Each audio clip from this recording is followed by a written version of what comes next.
Very good morning, my dear students.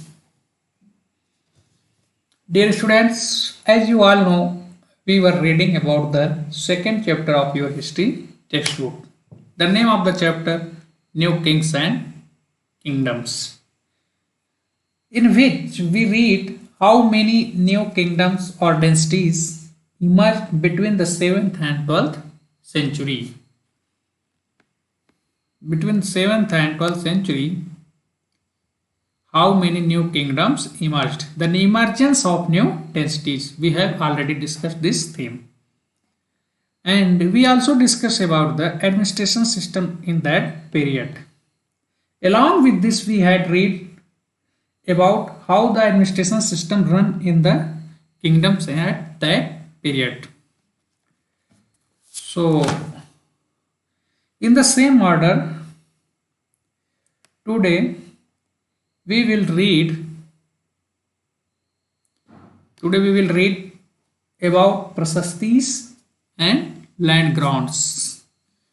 The theme of the today's class is prasastis and land grants. In that period, prasastis contain details that may not be literally true.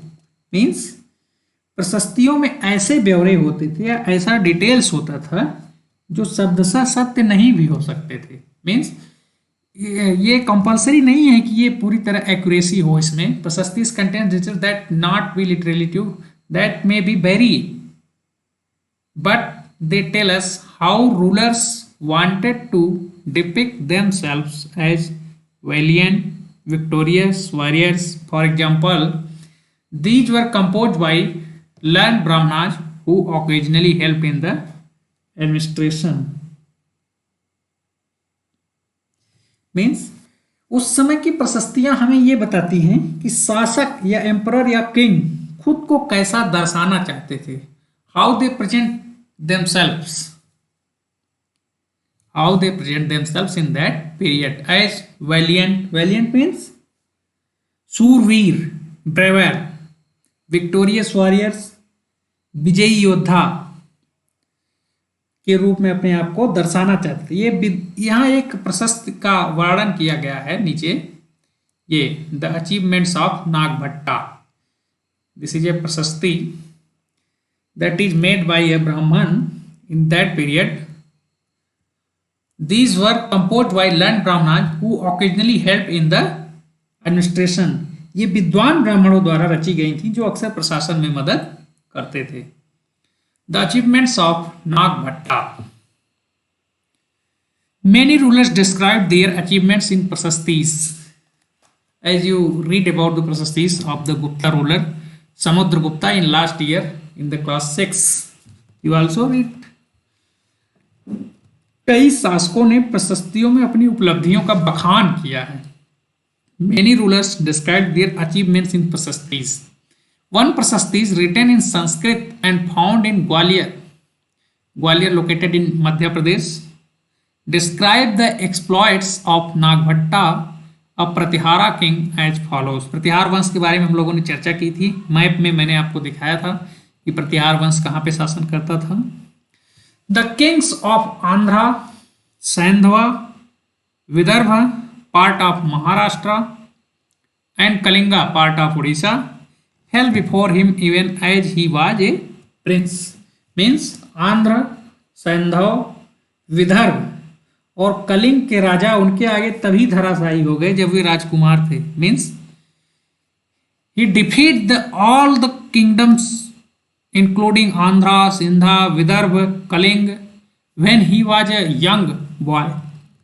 And when he was a prince, he won a victory over Chakrayuddha, the ruler of Kannauj. And he defeated the king of Vanga, part of Bengal, Anartha, part of Gujarat, Malwa, part of Madhya Pradesh, Kirata, forest peoples, Turushka Turk के क्षेत्र में पाए जाते थे. Now in Turkey, Vatsa, Matsya, both kingdoms in north India. Means जो नागभट्ट था He won a victory over Chakrayuddha, the ruler of Kannauj. He defeated the king of Wanga, part of Bengal, Anartha, part of Gujarat, Malwa, part of Madhya Pradesh, Kirata forest peoples, Turskak, Vats, Matsya. Also, he defeated the all kingdoms in that period. This is described in these Prasastis that is made by the land Brahman of that period. Also see if you can find some of the areas mentioned in the inscription of on map 1 other rulers made similar claims as well. Why do you think they made these claims? Means इस अभिलेख में उल्लिखित इलाकों में से कुछ को मानचित्र एक में मैंने आपको दिखाया था, उसी को ढूंढने की कोशिश करें। दूसरे राजाओं ने भी इसी तरह के दावे किए थे। आपके विचार से ऐसे दावे उन्होंने क्यों किए होंगे? Why they are made these claims that they defeated the all kings? Because of that they want to become the role model. Kings often rewarded Brahmanas by grants of land. These were recorded on copper plates which were given to those who received the lands. राजा लोग प्रायः ब्राह्मणों को भूमि अनुदान से पुरस्कृत करते थे. Kings often rewarded Brahmana. Brahman is a community by grants of land. These were recorded on a copper plates which were given to those who received the land. Who received the land means Brahman received the lands. They were given to those who received the land. Here in figure 2, this is a set of copper plates recording a grant of land made by a ruler in the 9th century, written partially in Sanskrit and partially in Tamil. The ring holding the plates together is secured with the royal seal to indicate that this is an authentic document. Means जो ये copper plate पे ये जो प्रशस्ति है इस पे लिखा गया है, इसमें तमिल में लिखा गया है और संस्कृत में लिखा है, जो 9वीं सदी के एक शासक के द्वारा दिए गए भूमि अनुदान का उल्लेख है। जिन कड़ियों से ये पत्र जुड़े हैं उन पर राजसी मुहर लगी है, जो यह बतलाने के लिए कि यह एक प्रमाणिक है। The ring holding the plates together is secured with the royal seal to indicate that this is an authentic document. Now let us discuss the further topic. What was given with the land? भूमि के साथ क्या क्या किया जाता था? What was given with the land? क्या क्या दिया जाता था भूमि के साथ ब्राह्मणों को, या जिसको भी लैंड ग्रांट्स दिया जाता था उसको along with lands.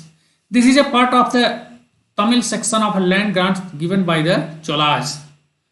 Cholas is a dynasties that is emerged in southern part of India. This is the part of Tamil section of a land grant given by the Cholas. We have demarcated the boundaries of the land by making earthen embankments as well as by planting thorny bushes. हमने मिट्टी की मेड़े बनाकर साथ ही कांटेदार झाड़ियां लगाकर भूमि की सीमाओं को चिन्हित कर दिया है. This is what the land contains: fruit-bearing trees, waterland, garden and orchards, trees, wells, open space, pasture land, and a village, and hills, platforms, canals, ditches, rivers, shade-laden land, tanks, granaries, fish ponds, beehives, and deep lakes. इस भूमि पर ये चीजें हैं: फलदार वृक्ष, पानी, भूमि, बगीचे, garden, tree, well, open area, चारागाह, गांव, चबूतरे, नहरें, खाइयां, नदियां, दलदली जमीन, हौज, अन्नागार, पॉन्ड ऑफ फिश, मधुमक्खियों के छत्ते और गहरी झीलें. जिसे यह भूमि मिलती हुआ इससे कर वसूली कर सकता है. He who received the land can collect tax from it. Means who received the land, he can collect taxes from it. He can collect the taxes imposed by judicial officer as fines. Means वह न्यायाधिकारियों द्वारा जुर्माने के तौर पर लगाए गए कर वसूल कर सकता है। The tax on the bitter leaves that on woven cloth as well as an vehicles. पान के पत्तों पर लगने वाला कर, बुने हुए कपड़ों पर लगने वाला कर, साथ ही साथ वाहनों पर लगने वाला कर वसूल सकता है।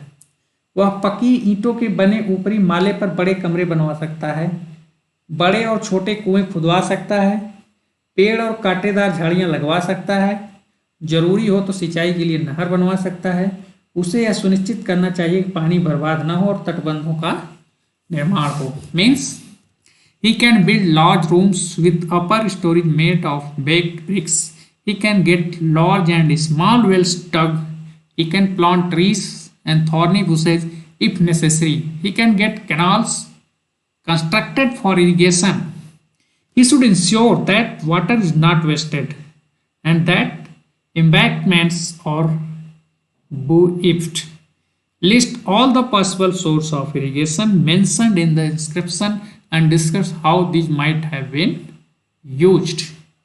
Means इस लेख में सिंचाई के जितने संभव स्रोतों का उल्लेख किया गया उनकी एक सूची बनाइए और विचार विमर्श कीजिए कि इनका इस्तेमाल कैसे होता था। List all the possible source of irrigation mentioned in above inscriptions and discuss how these might have been used. Unusual for the 12th century was a long Sanskrit poem containing the history of kings who ruled over Kashmir. 12वीं शताब्दी में एक बृहद संस्कृत काव्य की रचना की गई जिसमें कश्मीर पर शासन करने वाले राजाओं का इतिहास दर्ज है। In the 12th century was a long Sanskrit poem contains the history of kings who ruled over Kashmir. It was composed by an author named the Kallad. That poem, this is though containing the history of kings who ruled over Kashmir, it was composed by an author named Kallad. He used a variety of sources including inscription, documents, eyewitness accounts, and earlier histories to write this his account. Means कल्लड़ ने अपना वृत्तांत लिखने के लिए शिलालेखों के दस्तावेजों, प्रत्यक्षदर्शियों के वर्णनों और पहले के इतिहासों समेत अनेक तरह के स्रोतों का इस्तेमाल किया। He used a variety of sources including inscriptions, documents, eyewitness accounts, and earlier histories to write his accounts. Unlike the writers of Prasastis, he was often critical about rulers and their policies. Means शासकों और उनकी नीतियों के बारे में आलोचनात्मक रूप दिखाता है, इसलिए 12वीं सदी के लिए यह असाधारण ग्रंथ था। कल्हड़ की जो रचना थी कश्मीर के ऊपर, राज तरंगिणी उसका नाम था। Names the poem names Raj Tarangini containing the history of Kings who ruled over Kashmir, critically about rulers and there policies unlikely. मतलब उस समय के राजा की प्रशस्तियों के बारे में जो वर्णन होता था और कल्हड़ की जो रचना थी, ये दोनों एक दूसरे के अपोजिट थे। तो आज हम लोगों ने पढ़ा कि उस समय राजा प्रशस्तियों का निर्माण क्यों करवाते थे और ब्राह्मणों को भूमि अनुदान करते थे। उस भूमि पर ब्राह्मण टैक्स भी वसूल सकता था, नहरें खुदवा सकता था, सारी चीजें कर सकता था। तो अगली क्लास में हम लोग पढ़ेंगे वारफेयर फॉर वेल्थ, धन के लिए युद्ध। आज के लिए बस इतना ही। Thank you.